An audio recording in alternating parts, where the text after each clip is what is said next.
Okay, I'm going to call this village board meeting for October 7, 2019 to order. Roll call, please. Here. Here. Here. Here. Here. Sorry, I didn't quite catch that. Here. Could you please repeat it? One more time. I'm here. We got we're good. Thank you, Caitlin. All right, confirmation of open meeting compliance, public postings, official notices, online availability. Caitlin? I can confirm that the draft agenda was published in the Wanakee Tribune on October 3rd. The final agenda was posted on October 3rd at all three village posting locations, and the final agenda and meeting packet were made available on October 3rd as well. Thank you. Next, we have consent agenda. Would anybody like anything pulled, or I look for a motion? I'll move to approve the consent agenda. Motion by Joe Zitzelberg, second by Phil Willems. Any other comments? Call the question. All in favor, say aye. Aye. Opposed? Ayes have it. Public comment. Is there anyone here that would like to address the board on an issue that's not on the agenda for this evening? No forums? Seeing nobody's hands go up, we're good. Okay. Presentations. Discuss and take action on proclamation honoring Susan Springman. So first, I'd look for a motion. To approve. I move we have the proclamation honoring Susan Springman. I second that motion. Motion by Phil. I'm gonna give second to Gary. Sorry. Sue's right there. Come on up, Sue. How are you? Hi there. Nice to see you. Okay. So proclamation of appreciation for Susan Springman. Let me get a little closer. Whereas Susan Springman, an active citizen of the community, has faithfully served the village of Wanakee as trustee from 2005 until 2019. And whereas Susan Springman's contribution to municipal government is an indication of her pride in our community, particularly notable in her public service on the Finance Committee, Plan Commission, Public Works Committee, Wanakee Fire District Board, and the Wanakee Westport Joint Plan Commission. And whereas Susan Springman's experience, leadership, integrity, and wisdom have earned her the respect and gratitude of the village of Wanakee. And whereas the village board, the employees of the village of Wanakee, and the residents of the village of Wanakee benefited tremendously from Susan Springman's diligence, resourcefulness, and commitment. Now therefore be it resolved that the village board of the village of Wanakee extends its sincere and heartfelt appreciation of Susan Springman's and hereby commends her for her dedication, outstanding service to the village of Wanakee, and wishes her well in her future endeavors. Let this resolution be entered in and made part of the permanent records of the village of Wanakee, and let a suitable copy be presented to Susan Springman, passed and adopted the 7th day of October, 2019. Congratulations.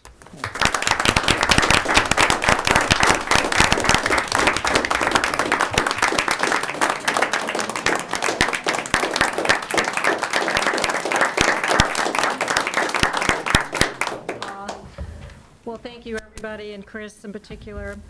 You know, it was former Vice President, or Village President John Lobmeyer who got me involved in the village shortly after I moved here, having me become a citizen member of the Joint Plan Commission. And that's when I first got involved in this community, having moved here in 1996 with my 5 children. I came here because of the schools. That's what I knew.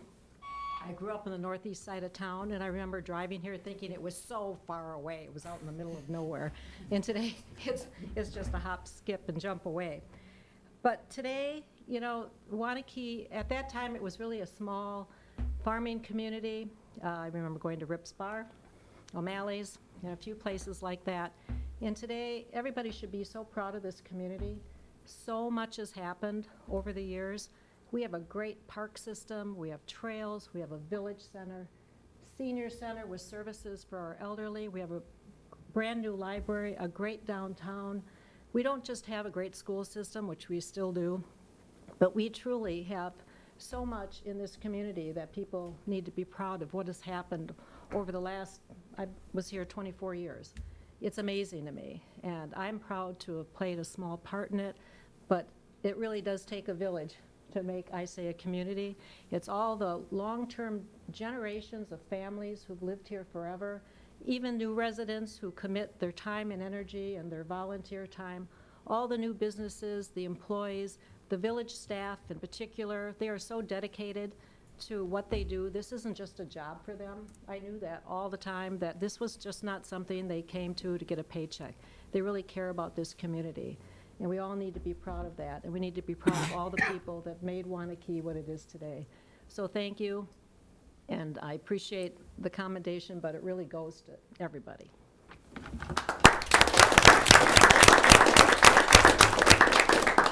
Here now, so thank you, yeah. Very good. Thank you, Sue. Okay, next we have a proclamation for our Chamber of Commerce recognizing their 40th anniversary, so I'd look for a motion. I make a motion, we approve the proclamation honoring the Wanakee Area Chamber of Commerce's 40th anniversary. Motion by Phil Willems, Second. second by Bill Ranum. All in favor, say aye. Aye. Opposed? Ayes have it. Our Chamber Director. I have a board member with me too I'd like to welcome.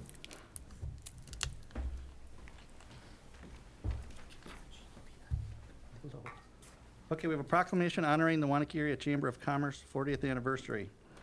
Whereas, since its incorporation in 1979, the Wanakee Area Chamber of Commerce has been promoting the village's diversity, including commercial, industrial, agricultural, professional, and civic interests. And whereas the Wanakee Area Chamber of Commerce and official village tourism information center is a non-stock, nonprofit 501c6 corporation whose mission is to further the interests of business and economic development in the village of Wanakee.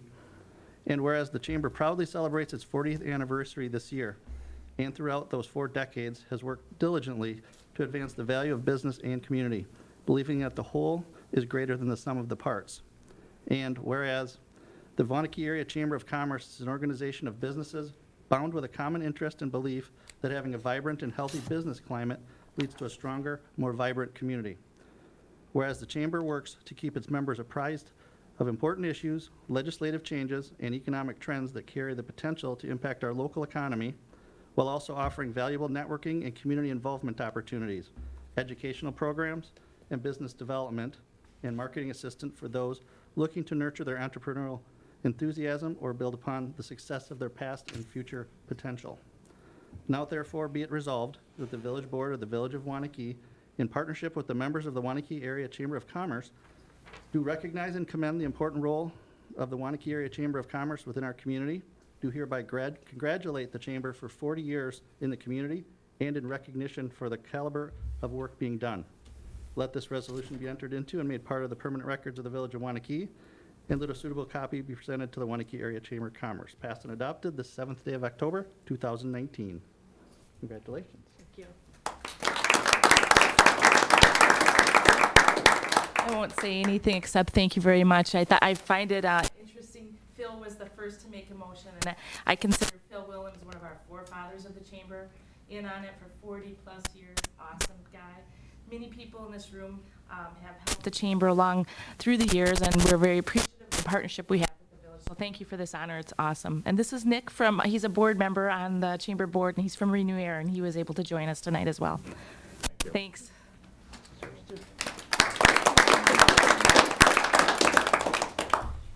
While you're sitting back down, Chris, if I could just take one moment regarding the chamber and our partnership, which I think has just fostered and flourished. We have, in the In Business magazine in November, we have a supplement, an 8-page supplement that's going to be included. That's a partnership supplement that the village and the chamber put in together. In fact, I think our logos are going to be featured across the top. Good catch. And Joe's drone footage with a big, beautiful picture of the village in its entirety is going to be on the cover. But do read through that piece. It's wonderfully done, and it delivers the message real well of how we've collaborated together. So that's good timing with your 40th being celebrated for that supplement. Okay, thank you. All right, next we have discuss and take action on proposed 2020 Wanakee Area EMS budget. Scott, are you here? Oh, right in the front row. Yeah. Are you making any comments first, or will we go right to Scott? Well, we did want to have Scott come and speak. As you know, in our annual budget, which we're going to be talking about in the coming months here, what you see in the budget is one single number. It's our allocation from our community, which is what percentage of your entire budget? 70 or closer, 80% of their total budget. But you don't see the detail behind that. Bill does, as our representative on the EMS commission, but the rest of you don't. And there's some changes coming forward, and so we figured this is a good year for Scott to show you in greater detail what we're looking at with EMS this year and in a few years to come. So that's the reason we invited him. Perfect. And I know you love doing public appearances and talking in front of people. I love it. I'm just about done with you asking me to do public appearances. So, a couple years back, my commission actually tasked me with the job of trying to figure out how to get a second ambulance staffed. For those of you that don't know, right now we staff one ambulance 24 hours a day, 7 days a week, and the second ambulance is a backup vehicle that answers calls just basically by staffing whoever's in town and can happen to come down at the time. Unfortunately, that's not a very sustainable model these days. We've gotten to the point where we're missing about half of those calls, which equates to between 100 and 120 calls a year that we're missing and having to call in mutual aid for. Which basically what that ends up seeing is we end up with Middleton or Lodi or DeForest coming into our territory and patients having to wait that much longer. So throughout that, we had a few department-wide meetings with a bunch of the past directors and past members, current members, kind of look through what different options were out there and how we can really make this happen. This 5-year plan was originally presented last year, and we decided to kind of refine it a little bit and re-present it this year. Without getting too far into the nuts and bolts of it, what this next year's budget includes, which I do have to preface, it's year one of a 5-year plan. It includes bringing on board 3 more full-time employees and moving our department up to the single paramedic level. So right now we operate at the advanced EMT level, which allows us to do things such as starting IVs, starting IOs, and giving a handful of medications to patients. By moving up a level, it will increase our medications by about 47 different medications that we can give, as well as increasing our procedures and that we can provide for our patients here in the village. The way that we're going to be doing this is bringing these people on May, June, depending on scheduling, and we're going to implement what's called a jump car. Due to the staffing that we have in place right now, we cannot guarantee that both ambulances will be staffed at the paramedic level right away. So to make the state happy, we have to have the first out ambulance staffed as a paramedic. So that individual will be on the jump car and will respond to any first out ambulance calls that we go on. And then that individual will decide if that call needs paramedic interventions or not. If it does, then one member from the crew will bring the jump car back and we'll have the second ambulance still staffed. If they don't need the paramedic interventions, that paramedic will bring the jump car back and staff the second ambulance. So either way, we'll end up with both ambulances staffed. Now, the reason that this is called a 5-year plan is financially, I understand it's a pretty big hit. We've been very fortunate over the years, well before my time, that the commission really was thoughtful and forward-thinking enough to create a nice little, I call it a nest egg, nice little reserve fund that we're able to reach into to kind of make up the difference so it's not as big of a tax hit each year over these 5 years. So, and I apologize, I gotta get my budget out here. So your guys' increase for 2020 is a 15.79% increase, or just under $40,000. Oh, thank you. Just under $40,000. The way that EMS appropriates our tax base like this is we go off of population. The thought process is EMS is a people-oriented business, whereas fire departments will usually go off of equalized value because they're protecting fire, we're protecting people. So we do it on a per capita basis. In 2019, we're at $17.50 per capita. In 2020, we're proposing $20 per capita. This still puts us at the 5th cheapest in the county as far as EMS services go. So I personally think it's still fairly prudent to a pretty good number to be at as far as we're concerned. By the end of this 5-year plan, we will be a little bit closer. I think it was $27.50 that we'll be at the end of the 5-year plan. So that's kind of a nuts and bolts of of what we're looking at, Todd was exactly right. This is a huge step for us in getting that second ambulance on board and moving up into the next level of licensure. One of the neat things that I really like about this plan and this staffing model is while we are bringing in the paramedic level, we are able to still retain our volunteers. So each ambulance will have one employee on it and will be backfilled with the volunteers. Furthermore, the commission has given me permission in the go-ahead to send volunteers through the paramedic course so that we're able to train our own people from within and then keep them on track. And we actually had them sign 2-year contracts, so once they're done with the class, they have to work 2 years for us and still continue to be a volunteer after that. So we're able to get a little bit of retention out of them as well. I don't think I really missed a whole lot. Bill, you got anything to? To me, the point is it's like $20 a person, right? I mean, Yes. it's unbelievable. It's phenomenally cheap when you look at, and don't quote me, I know the papers here, but I'm just going off the top of my head right now. Yeah, like, wait. It's not us this time. It's everybody. It's everybody. I don't know the numbers exactly. The newest survey hasn't come out, but to put it into perspective, Middleton EMS is just shy of $40 per capita. DeForest is just over 70. So to put that kind of in perspective of our neighbors, we're still fairly cheap. And then on top of it, with this operating fund, we actually fund all of our capital expenses right out of this, which other departments don't. They usually have their capital funds over and above their operating budgets, whereas we have sinking funds in here. So we're getting 2 new ambulances next year, and those will be paid for cash. Those have already been allocated. Hey, Scott, Yes, sir. was there a tornado in the town of Dane? We gave away part of Dane to Lodi. Or was there a black plague or something? They had a rough year out there. No, You don't know about Dane? so actually it was about mid-year this year, the township of Dane decided to take it, the top half of its township, and go with Lodi EMS. Lodi EMS recently, in about the last year and a half, has brought on to the point where they're pretty close to full-time staffed at the same level that we are. And so Town of Dane looked at it as it's an apples for apples.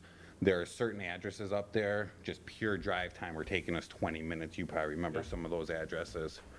So it was just a better decision for their citizens up there to get an ambulance to them quicker. It's safer. Yeah.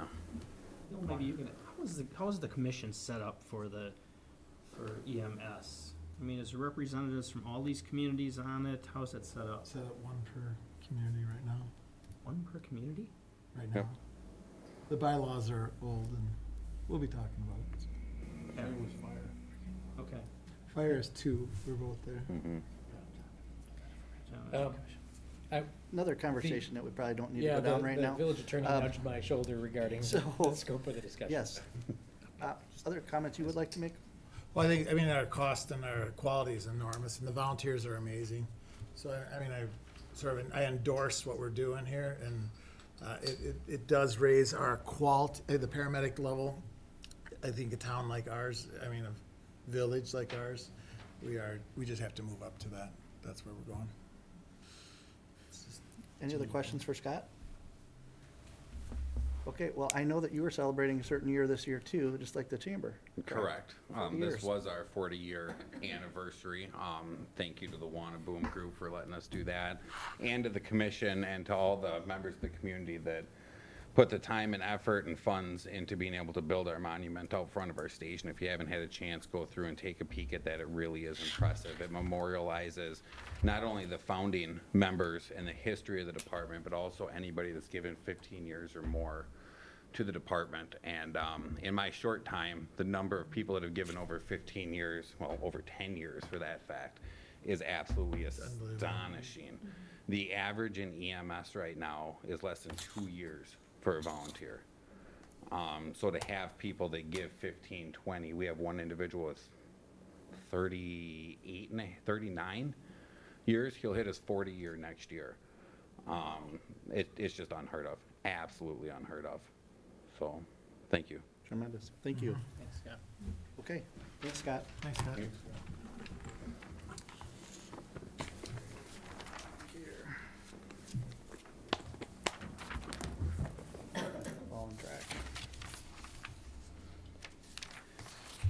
Okay, next we have a public hearing.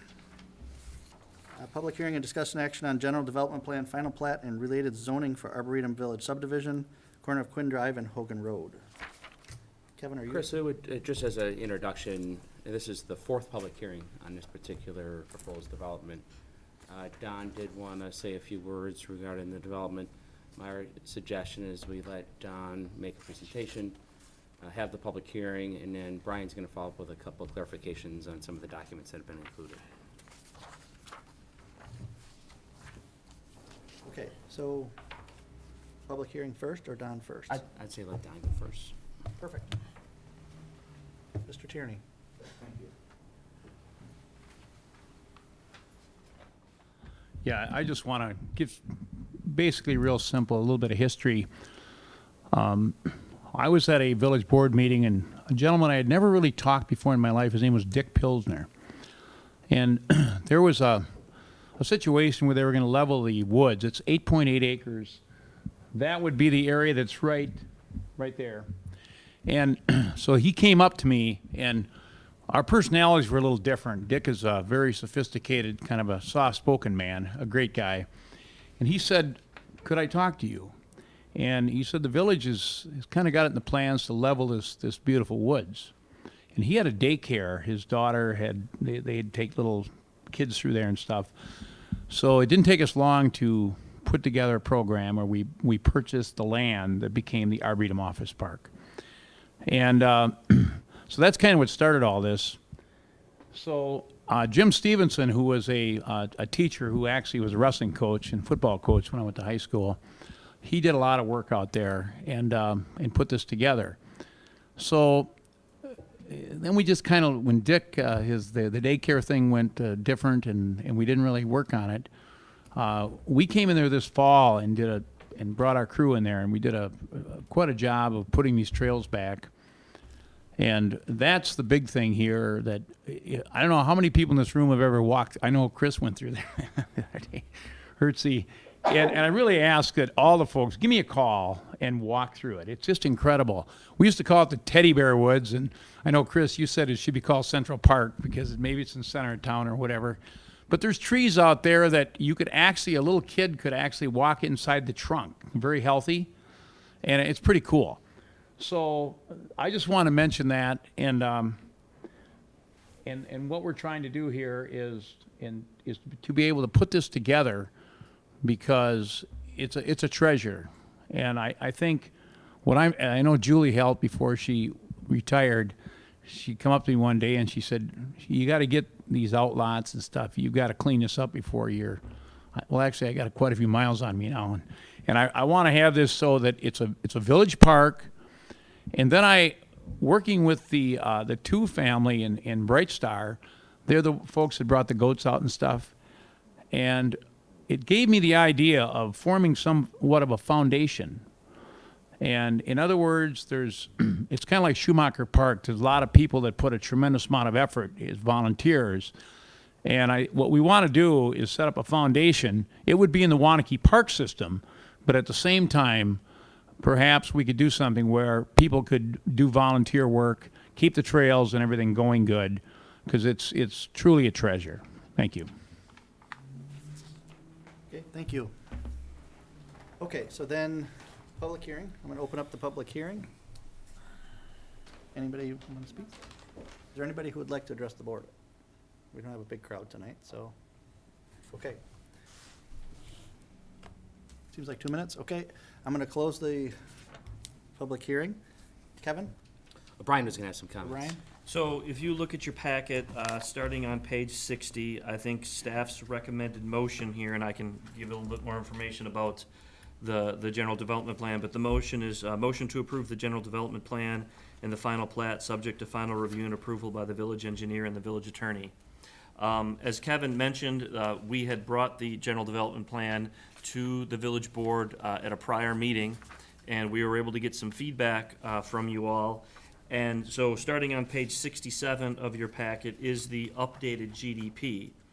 And so some of the changes that we made, we removed from the GDP lot 61, which is in the initial draft of the GDP had language in it where it was going to be multifamily, either rent or condominium, but multifamily. We did reinsert some language, if you look on page 69 of your packet, in section 12. We do think it's important, we do have an expectation in the future that this Lot 61 would be incorporated into the general development plan for multifamily purposes, again, either condominium or rental. So we felt, even though we pulled it out so that it's not being rezoned right now, we did want to inform the public that this was going to happen, and so we put that essentially informational statement in section 12. I'd also turn your attention to, I guess, still page 69, higher on the page, section 10. So one of the things that we talked about when we were before you before was there are covenants that are incorporated into this general development plan. And the covenants have certain terms and provisions that really get at the core of zoning issues. And they have other terms and conditions that are more architectural in nature and address the homeowners association and the relationship between the developer and the homeowners association. So we made some modifications to section 10A and then added some language in 10B and 10C to make clear that as the village, we retain the authority to regulate the zoning issues. But as we talked about at the last meeting, and I think as you all concurred, we have not in the past gotten involved in architectural standards for these subdivisions as part of general development plans, nor do we get involved in the private relationship between the developer and the homeowners association. So we added sections B and C there to clarify that issue. And we made various other, I would just call cleanup changes to the document, some of which were identified in Jason Valerius's memo that's also part of your packet. The reason why in speaking with the developer and his attorney, there's a couple of more cleanup items that we need to take care of. We're anticipating, or we know that there are going to be outlots, or let me step back.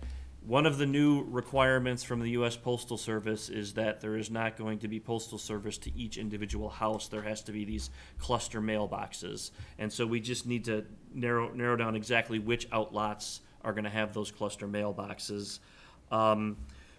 We're going to add some language to that section 12 right now it talks about the fact that lot 61 is going to be added for multifamily purposes. We just want to have the clarification in there that it could be for condominium or for rental purposes.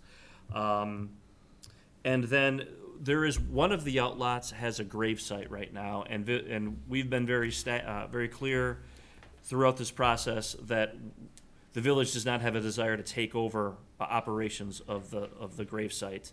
And right now, I think the language in the document says that may happen from a homeowners association.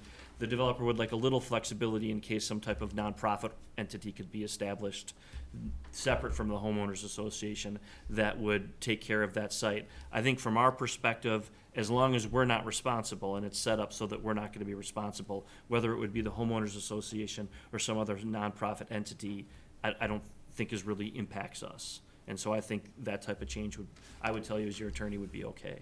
So those are the updates, and those are some of the additional changes that minor changes that we might need to make to the document. Comments, questions from board members?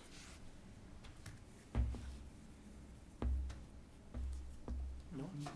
Sue, I know that you're here. Do you have any concerns with regards to parks or anything?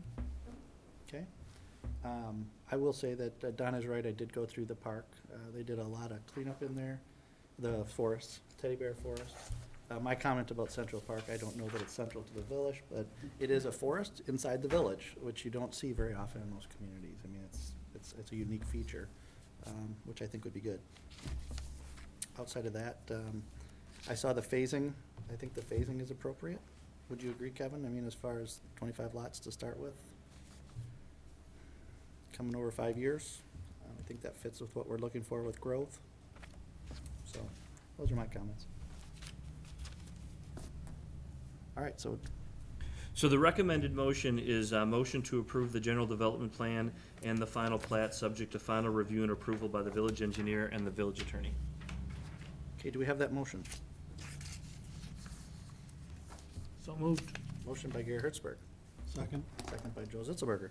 Any other comments? Okay, I'll call the question. All in favor, say aye. Aye. Aye. Opposed? Ayes have it.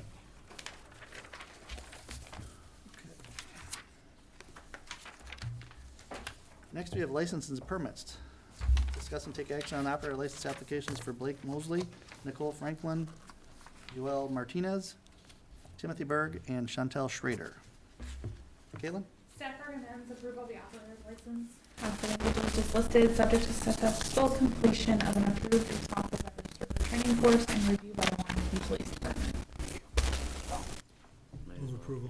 Motion by Second. Bill Random, second by Kristen Rungy. Call the question. All in favor, say aye. Aye. Aye. Oppose? Ayes have it. Under new business, we have discuss and take action on Arboretum Village Developers Agreement. Kevin? Well, since Brian's here, I'm gonna let him handle it. Brian? So this Fair is enough. the development agreement that is associated with the zoning and the plat that you just approved. This is our standard public improvements development agreement that we utilize. A couple of things to note, one of the other document that's part of your packet is on page 72. One of the items that we've talked about having for this particular development is some type of notice to the property owners, and in this case, we're suggesting that this notice would be recorded on all lots north of Quinn Drive. These are the lots that are gonna be relatively near the industrial or light industrial park, the industrial park. This notice, and there's also language to this effect that was in the general development plan too, but this would be a separate notice to let them know that there are going to be some noises and odors and other things that would be associated with the lots that are going to be constructed in that area, and just, you do this, and other municipalities have done this, just so that, we don't have a room full of people 5 years down the road saying, wait a second, we bought a house near an industrial park, because the park was there first, and we are likely to have additions to the park, in future years. And there are certain people who probably would like to live there. I mean, there's a brewery that's a block away. That's the notice, and I just want to point that out. That's not part of the development agreement itself, but it is something that the developer has agreed would be recorded. With respect to the agreements, there are certain placeholders in the document in your packet. One, Mr. Tierney already touched on, the parkland that is going to be dedicated to the village that is not actually part of this plat, but immediately adjacent to it. We've been working on some language, and we just have to insert the procedure into the document, but the land is gonna be dedicated to the village for parkland purposes. I would say that the last thing is, we've had a number of discussions at the Plan Commission level and at the village board level regarding fencing or screening in two different locations. One is near where the industrial park is, and my understanding is that the developer is gonna be putting in some type of screening or burning or some form of landscaping to kind of in between those lots and where the industrial park is, and we just need to add some language to the document, but I think staff and the developer have complete agreement on that issue. I think we also have agreement on, there's going to be some type of screening put on Hogan Road, and this has come to you before, and I think how this evolved was there was initially a discussion about potentially putting a fence all along the back of the lots there as they face Hogan Road.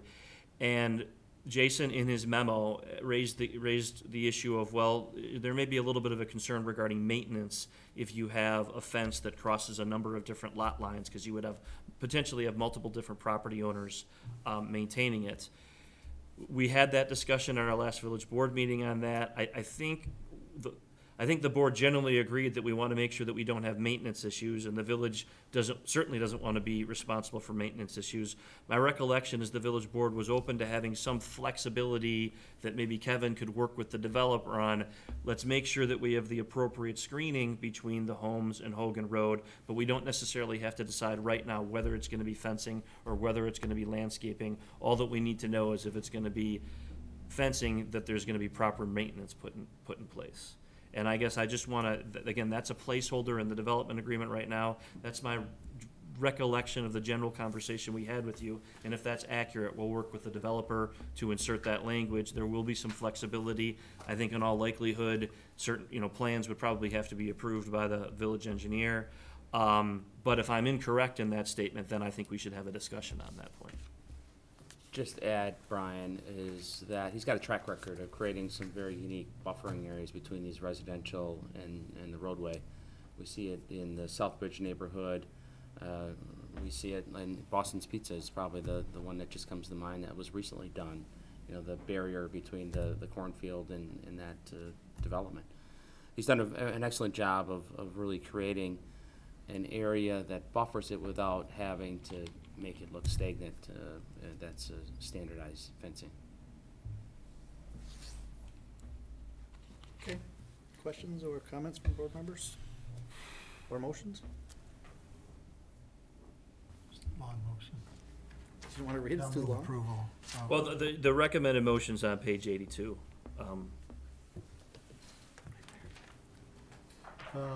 I move approval to the developers agreement, subject to any revisions approved by the village engineer and village attorney.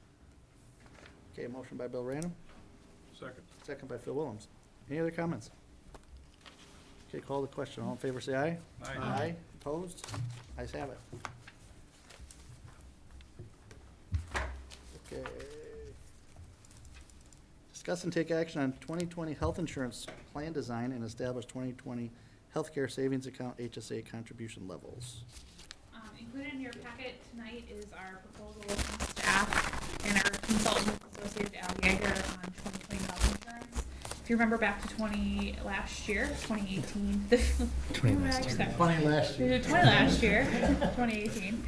The village board approved transitioning the village's health insurance benefit with courts from a traditional HMO plan to a health savings account high deductible plan, with the village making a contribution to employee health savings accounts to offset the increase in deductible associated with the new plan. The proposal from courts was good for 1 year with a contract for only provision in 2019. So we're here for the 2020 proposal. So I'll turn it over to Al if he wants to kind of overview that proposal. And we can answer any questions that the board may have. Sure. So the proposal has two parts to it. You have the actual health insurance part, which is the top part with courts, current renewal, and then you have the actual HSA contributions, which is a separate contribution level that is for the staff to use or keep. Meanwhile, focusing first and foremost on the insurance part, if you don't mind scrolling up just a little bit. That's good, thank you. You see total annual premium costs just for the insurance part goes from $947,000 to 7.96% increase, and that's $1,023,000. Again, that's the courts piece. One of the things in the process that we went through was not only did we just look at courts, we looked at multiple other options from the sake of competition, and we didn't do it alone. We did it with multiple area public employers. And based on how our claim levels were, we were expecting a much higher increase, and from a negotiation level or from a final pricing level, you see the 7.96%. If you scroll down further, two quick points. First and foremost, if you maintain the same contribution level on the HSA across the board, you see from a pricing standpoint, the HSA contributions would be flat. And there's no increase to trend, there's no trend to a contribution of HSA. I share that with you because while we may experience 7.96% on the rate increase, the ultimate village expense goes up 5.63% because you have the increase in the insurance, the flat amount of the HSA, you blend the two together and you have 5.63% increase. So we went through this information, we compared and contrasted to Group Health Cooperative.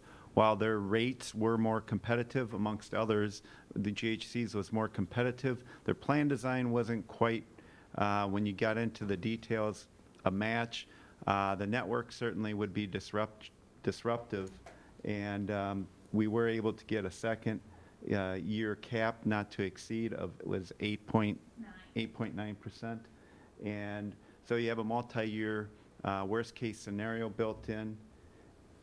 And I don't know if you had any other key pieces you wanted to make sure. We did review this proposal. Wow, I can't stop with the Health Insurance Review Committee. That's the staff committee that's put together to review health insurance. They've been active over the last couple of years.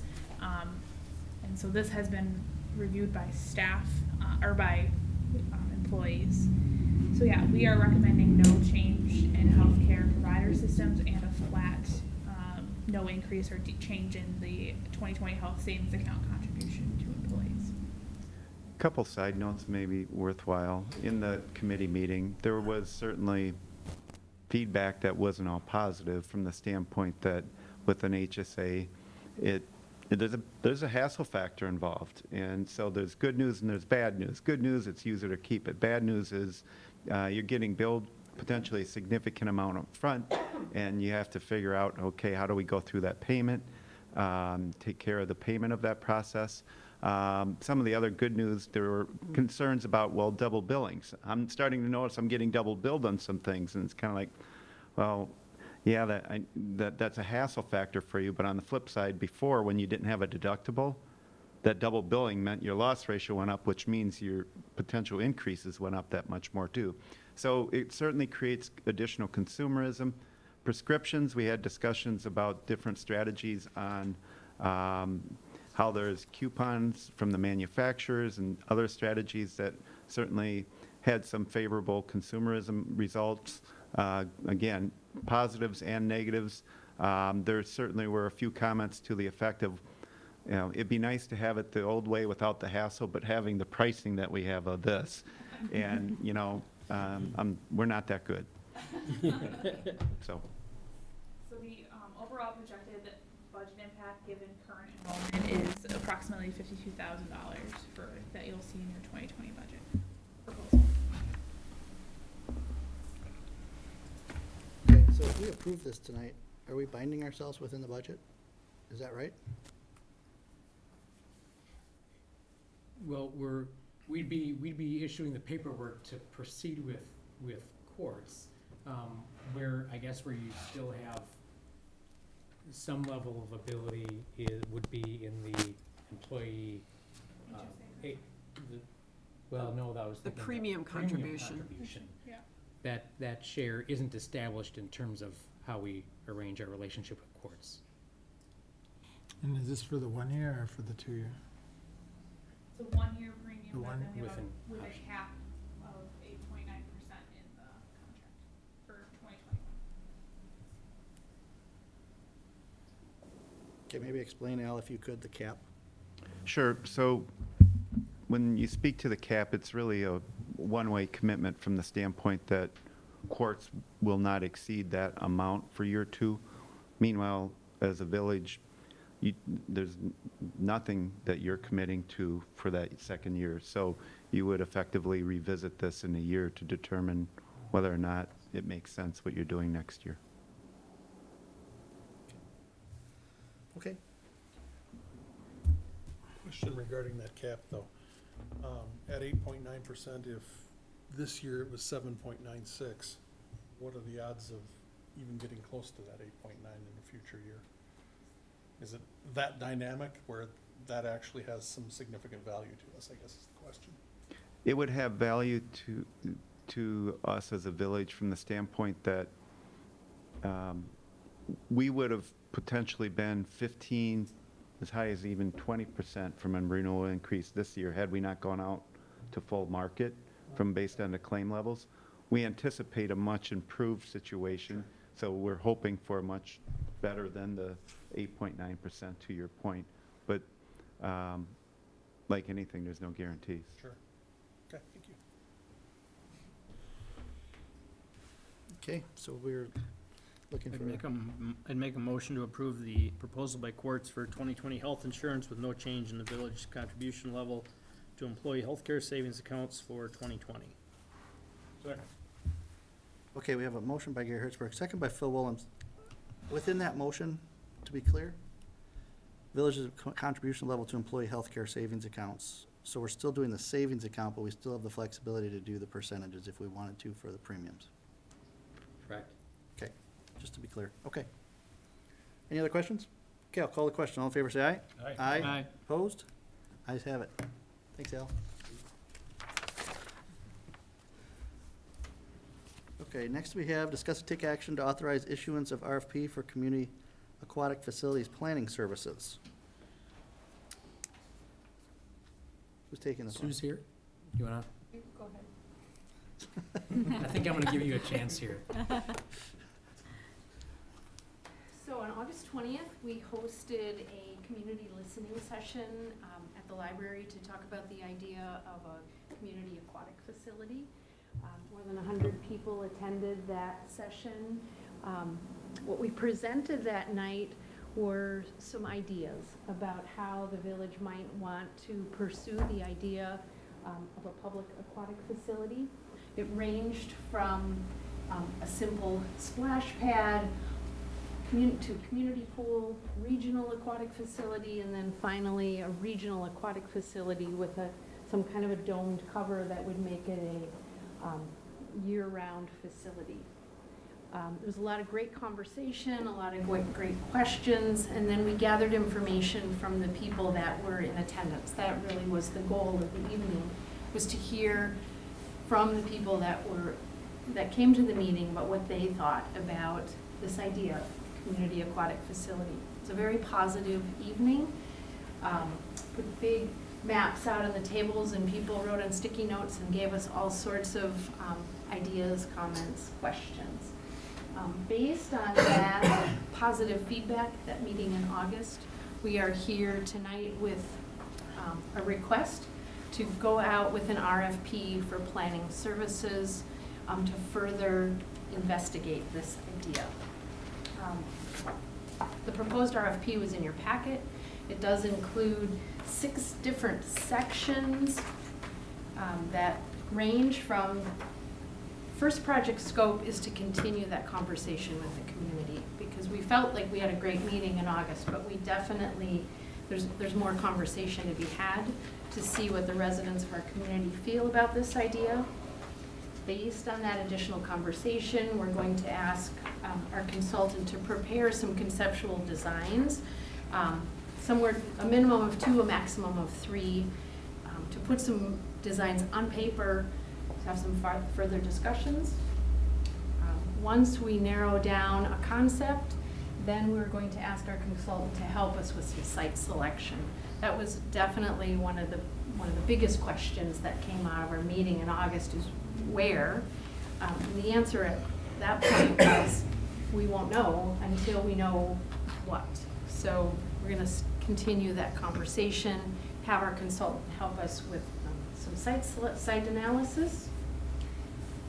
Once that decision is narrowed down, then we want them to look at cost of construction and an operating performance. So if we were to move forward with a community aquatic facility, what might it cost us to build that, and what might it cost us to operate that?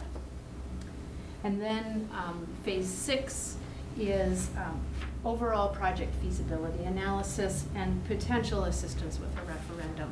Of course, a decision hasn't been made at this point about whether or not the village board would ask this item to go out for a referendum, but we think that that's definitely a possibility. So if that's the case, this consultant would also help us prepare the documents necessary to share all of the information with the voters before we ask them for their opinion. Thank you, Sue. Mm-hmm. Questions for Sue from the board?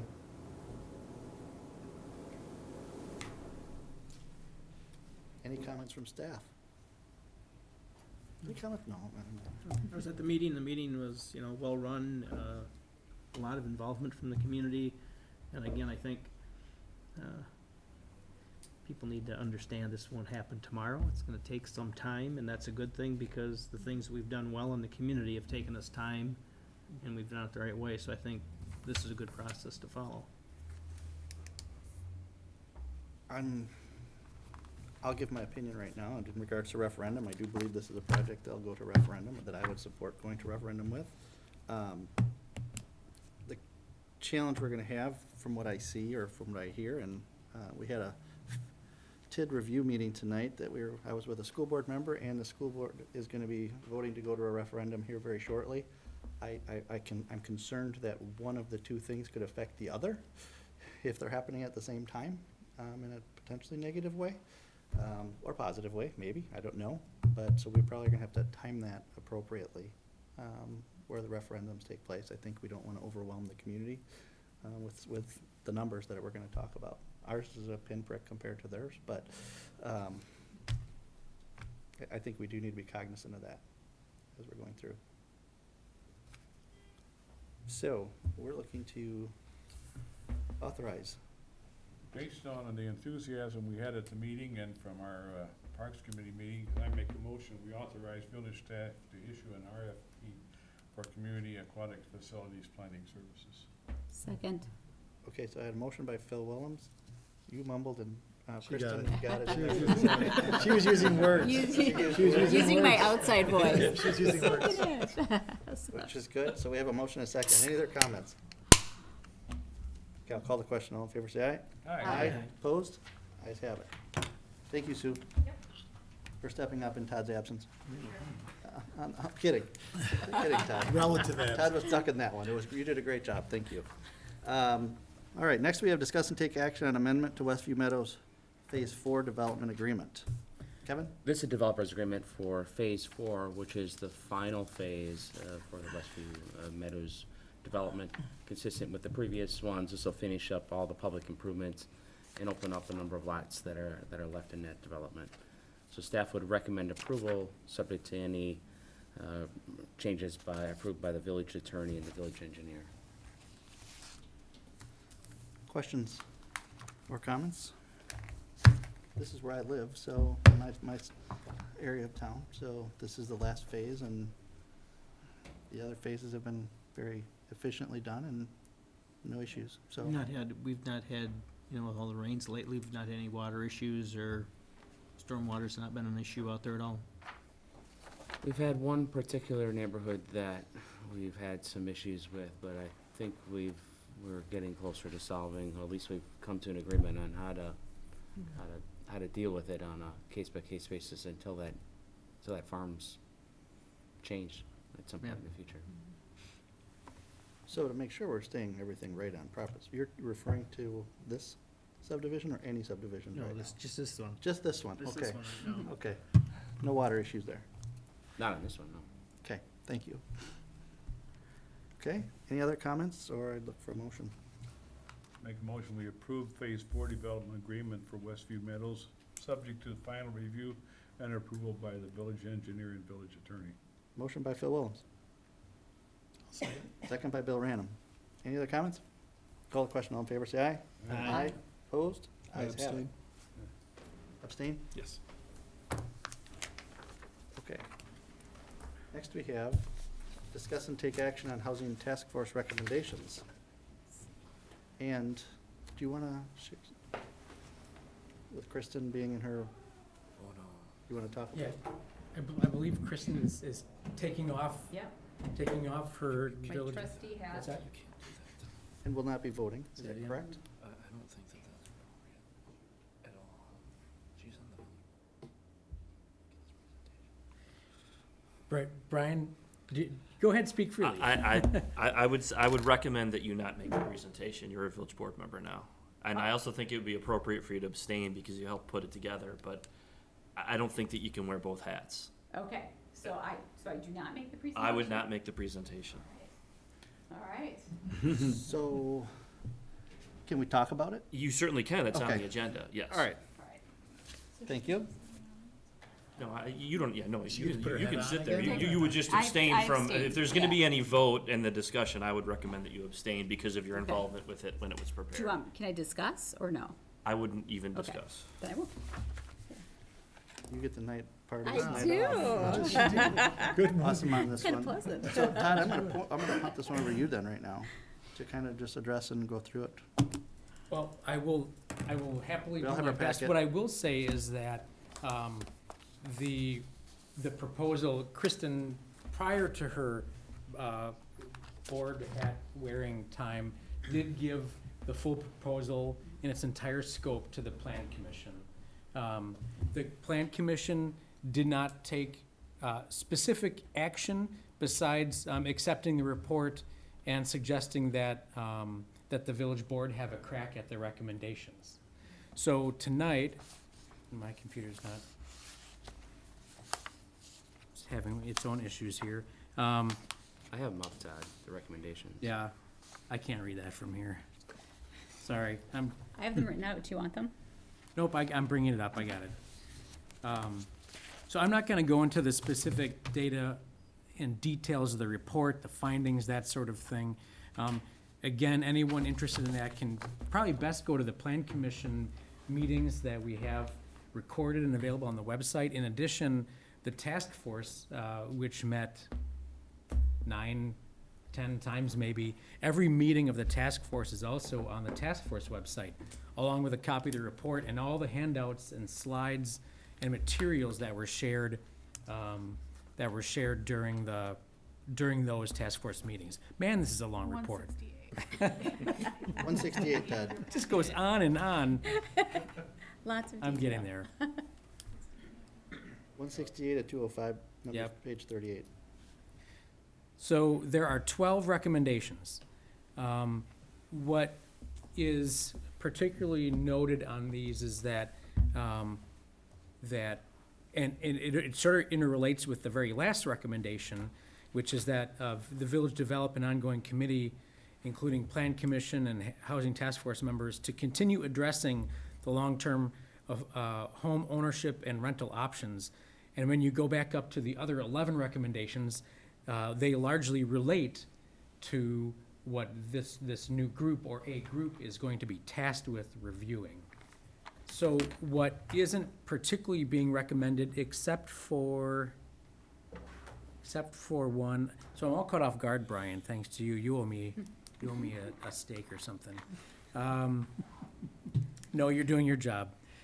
Is related to a study that the UW can help us with, thank you. And that's to take up the offer from UW MBA Real Estate to essentially look at the village's lay of the land and consider sites that might be suitable for an affordable project.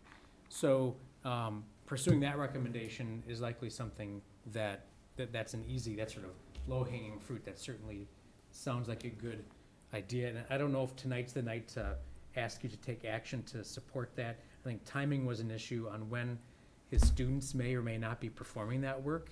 So can you not, if it's appropriate for for tonight, because they're getting close to the work in the It would most likely be spring semester. spring semester?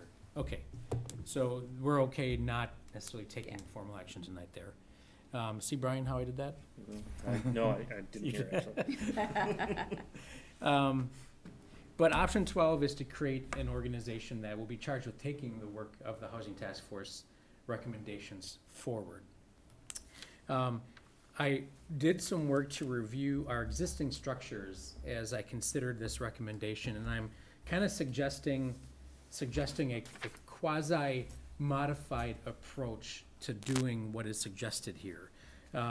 And hopefully, I know you had a long packet, and hopefully you read all the way through to my recommendation and my memo, which took the task of outlining what we currently have in place already, although not in a form that has an active, energetic body that's overseeing any of these functions. That being our Economic Development Commission and our Community Development Authority.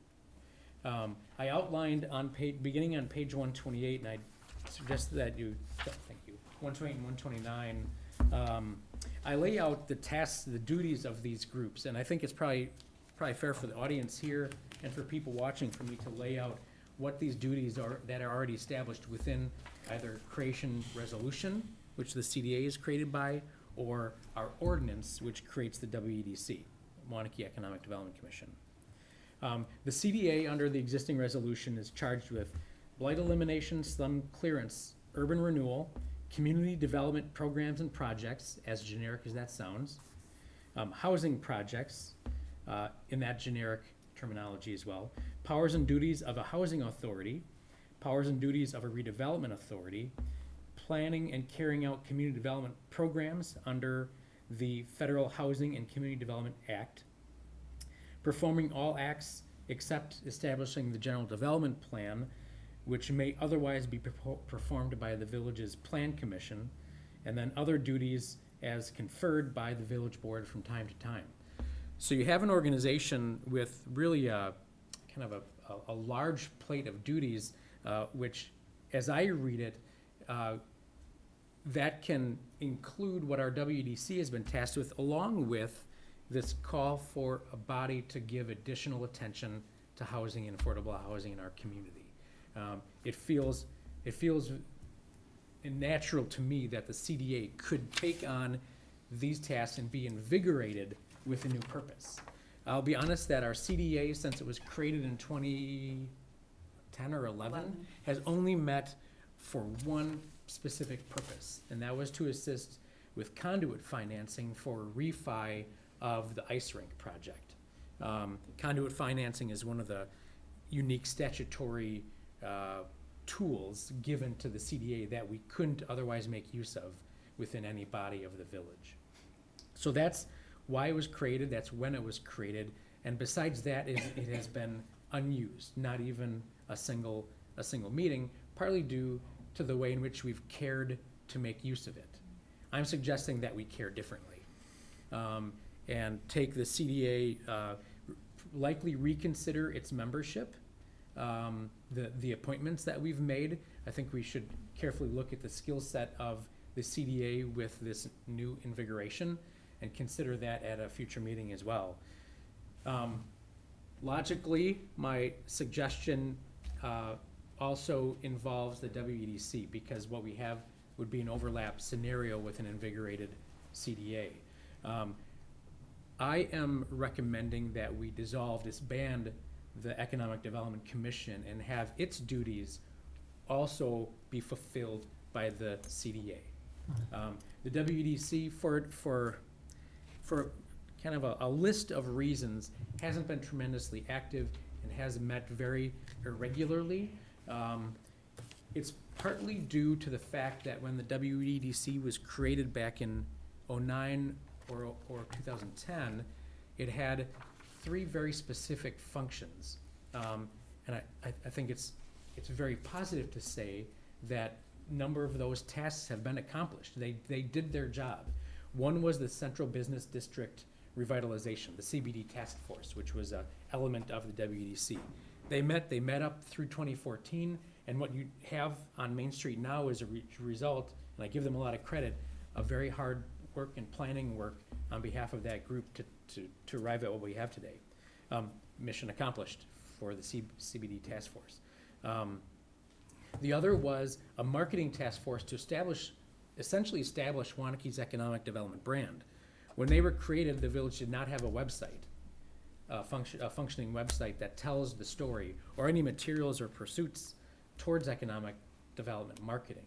That has entirely changed, both because we've put some structures into place like a website, and also because the village board saw fit to create an economic development department within the village. That's part of our job. That's in the job description now for the economic development function.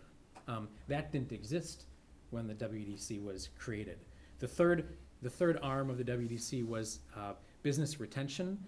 Phil's kind of taken on a solo act with that a bit and regularly visits businesses, as does the economic development department staff.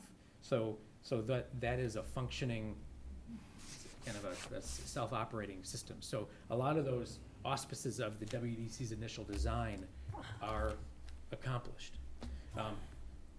So that's this kind of laid out the scope of my recommendation.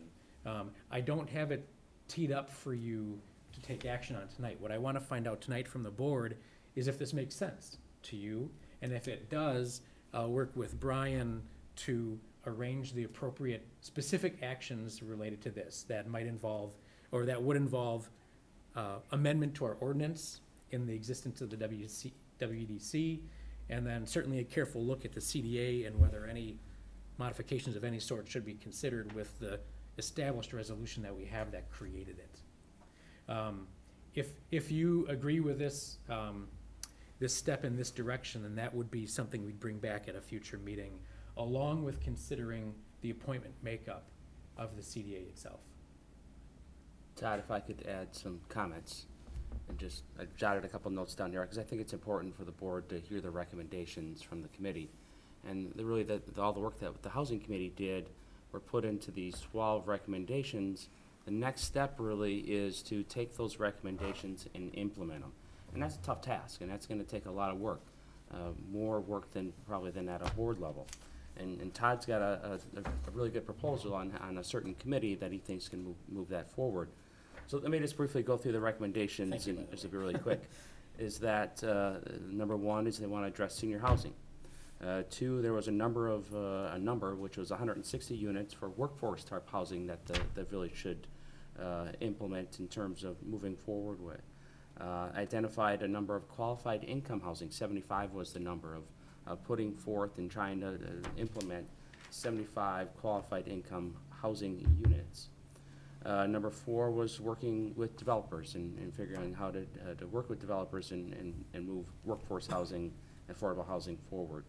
Number 5, Todd touched on briefly, is that there was a proposed study by the UW Business School. It sounds like Kristen said they could start in the spring. And that is something I think we can probably bring back pretty quickly, minimal or low cost to the village in terms of moving that project going through the business school.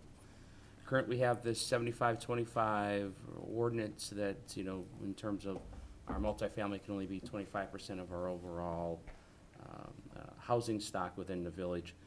This committee would be charged with looking at that and how to implement it, and if there's changes, how to implement those changes, and it could include a comp plan amendment. 7 and 8 were really some identifying some small projects and finding developers to implement those.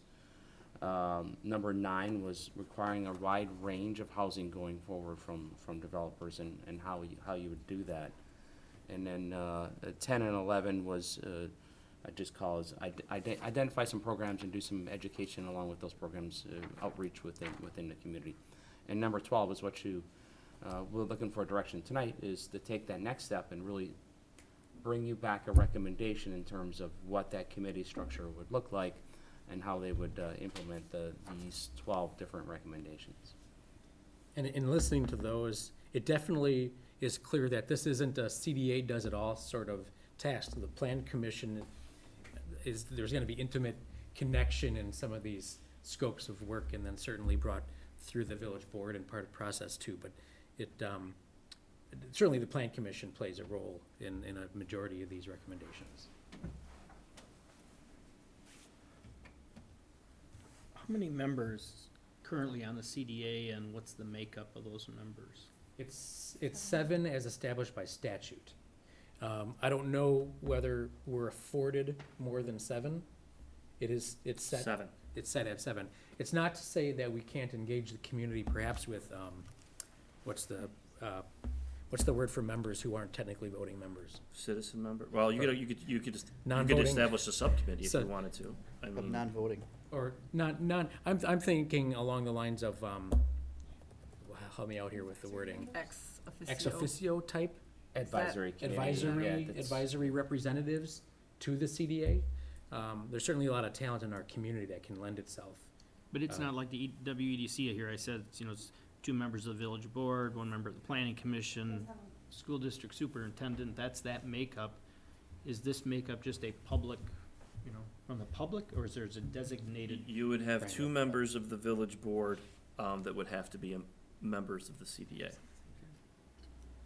And that's the only qualifier? No, the qualifications are, it's similar to other committees where the village president makes recommendations subject to confirmation by the village board. But the statute says that the persons need to have sufficient ability and experience in the fields of urban renewal, community development and housing. Well, that's it, urban renewal and community development housing. So when you do choose, and I think Todd was getting at this, when you do choose the member, you want to have a focus. Any other questions before I have mine? So one of the things that I would like to add into this, and we discussed this to a certain degree, is having a historic district portion to the CDA. I mean, historic preservation. Historic preservation, correct, as part of the CDA's function. And so our current code establishes the Plan Commission as the Historic Preservation Commission for the community. And you're right, Chris, we did talk about it, and there's been some interest in the community. Whether are you interested in that being accomplished out of the gate? Or would you like to see the CDA established and feel its way? I think we want to establish it out of the gate. Since we're doing it now, we might as well set it up how it's gonna be. And I think it's a good body for that. But that's important as we work to prepare or tweak ordinances for you to consider. Okay, so you gotta bring back something next time for us, or a month from now? When are we gonna, what's our next step? Well, I'll talk to Brian about his availability to work on this project. I would say within a couple meetings of the board. Okay. Gary? Chris, will this be a topic that we can discuss during our strategic planning in a month or so here? I mean, just to talk about the Affordable Housing Task Force recommendations and, have a discussion with the board. I mean, it gives us time to really, read through it, understand it, and, but I think it would be good for us to have a discussion at our level. What's our date with that again? 16? Mid-November. November 16th. I would note that we can add this discussion, the discussion of the Housing Task Force recommendations, to multiple future meetings of the village board if you care to.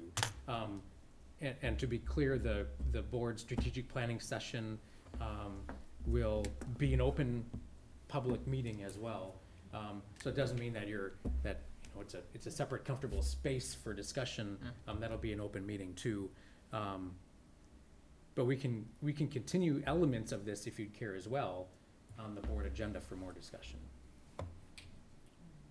But would you prefer that for discussion because you'll just have that much more time? If we had the time, I thought it would be a good place to do it, just because we might have the time to, have that discussion about it. I'm concerned about level of services and, impact on the community, and, we see what happens in some of the communities around us, and I get concerned about the costs associated with affordable housing in some cases. So, I just think that The impact discussion. on services. Yes. Yeah. So I think what you're proposing, Gary, is that we have more time in that setting to have a longer discussion than we would at a normal board meeting where Right. we have other options and other things to discuss. So, At that, would she be allowed to discuss it in that setting? Why don't you let me think about that, if that's okay? otherwise she gets out of meeting. Otherwise, there, I too. think we need somebody, well, We can bring Sharon in. Sharon wasn't available today because tomorrow's one of the high holy days, so, yeah. So is your desire, Gary, to have that discussion before you feel comfortable suggesting direction on the body, the CDA proposal going forward? No, I don't think, I think the CDA is a separate issue, and I think you can go forward with that. I just wanna make sure that, when people bring recommendations to us about affordable housing, I wanna make sure we understand the other side of it, and, what the impacts could be on the community from services that we have to offer and that may increase, and so we understand that component. Cause in the end, we're gonna make the decisions on all of this. So Chris, I'm trying to think back to our, So what I would maybe suggest then, Todd, is as you said, you were gonna get with Brian and you guys were gonna start drafting this. Maybe we could have something at a presentation at a board level first, and then at our retreat, we'll have more opportunity then that we can review it and have a longer discussion about it at that point. Does that so sound with the appropriate other to everybody presenter, else? will we hear from the other presenter before then, or Yeah, we could have Good, Sharon, come on. Sharon come out for the next meeting. would that be, I would Yeah. prefer that, I think. So between those two things, we could have that at a meeting here and then have more of a longer discussion at the retreat. Both are public, so it's fine. Is everybody's good with that? With our goal is probably try to get something for maybe the first of the year? Does that seem like a legitimate goal? If we can get it done before January 1? Yep. In general, just to see Kristen, you can't nod your head or do anything. Just see the head nods in regards to this CDA concept as something that you are comfortable with. Either, is it yes, no, or not sure yet, I guess is what I'm wondering. The I'm not thumbs. sure. I just don't know enough about it. I think that'll be the next meeting, where you'll get more of this. I think it's too new for them just hearing it tonight. I'm for it, because I've heard it already and seen it and had discussions about it, but these people haven't, so I think that's appropriate. Do you guys agree? Am I reading all of you the right way? Yeah, here, they're like this right now, they don't know. Is that fair on this side too? I'm Okay. okay with it, but we're good. So, if that's good by you, then let's go with that approach. So invest time with Brian on putting a formal proposal together or not yet? I think a general, what it's gonna look like. Yeah. Which is what we're trying to get. Okay, maybe we just analyze it and not necessarily jump deep into language. Okay. Okay? All right. Good. Might make it. Discuss and take action on proposed electronic poll book, Badger Book, 2019 purchase. Caitlin? Thank you. So included in your packet was a memo that summarized the clerk's department's proposal for switching our election process on election day to what we call Badger Books, which is the Wisconsin certified electronic poll book system. So in the equipment replacement fund for 2019, the village board included $16,000 to purchase 8 stations, and then it was planned for the 2020 budget to be the purchase of additional 4 more for a total of 12 machines. So we are planning to implement these electronic poll books in our 2020 election cycle. Once the Wisconsin Election Commission allows interested municipalities to purchase these machines once a year, and it's always in the fall. So in order to use them in next November 2020, we have to put in our order this year. So the village has been planning for the implementation of the Badger Book since 2017, and I believe if you were to ask former clerk Julie Helt, she was been planning for longer than that, because she tried to become a test site for these books, but was passed up for a different municipality. So like I said, the Badger Book is an electronic poll book software with specific capabilities for our Wisconsin election system. So it's primarily used to check in voters, process absentee ballots, and register voters on election day. It also maintains the voter number and count independent of poll worker input, so it really makes the polling place more efficient. So instead of people getting into a line by their last name, anyone can go up to any electronic poll book and be checked in. So it takes away that whole, like, the S line is always the longest, like, what's going on? Anyone, you can go to any station. Yeah, so it really will be a change in the look of our polling places, but so anyone can walk up to any station, they'll be able to check you in and issue a ballot. With the implementation of these poll books, our goal is to streamline the election day tasks, to improve election day efficiencies, and improve our pre and post election duties. There's a lot of prep that goes into preparing those paper poll books and all the paper that comes into it. And this kind of takes, well, we'll still have to have the paper there just in case we have a malfunction or power outage for a sustained period of time. This does take away a lot of that intensive prep for us. As a general rule, the Wisconsin Election Commission recommends 1 Badger book per 800 voters plus 1 or 2 additional stations to handle voter day registration. So instead of in the past we had a separate voter registration area in the village center, now it'll be all at the polling place, and we're going to designate a couple machines that'll just handle election day registration. And then another machine is needed for absentee ballot processing. So historically, election days in November, the village has seen approximately 3,800 voters in each of our polling locations. We have 2 polling locations. So when you do the math with the Election Commission's general guidelines, that means we need about 7 Badger books on a November election in a polling place. So that brings to our recommendation from the clerk's department to purchase 14 machines. So we are requesting that you approve the purchase of those 14 machines in 2019 so that we fully have them for the 2020 cycle for implementation. Funding to purchase 8 of those stations has been included in the 2019 capital equipment replacement plan. We're requesting that the 4 machines that were planned for 2020 be brought forward and allowed to be purchased in 2019. The finance director has confirmed that there's sufficient funds on hand in the 2019 equipment replacement plan to handle that additional 4 machines. For those 2 that weren't planned for, we are proposing that we fund it out of the elections carryover funds. The carryover from the 2018 to 2019 election fund was just over 125,000.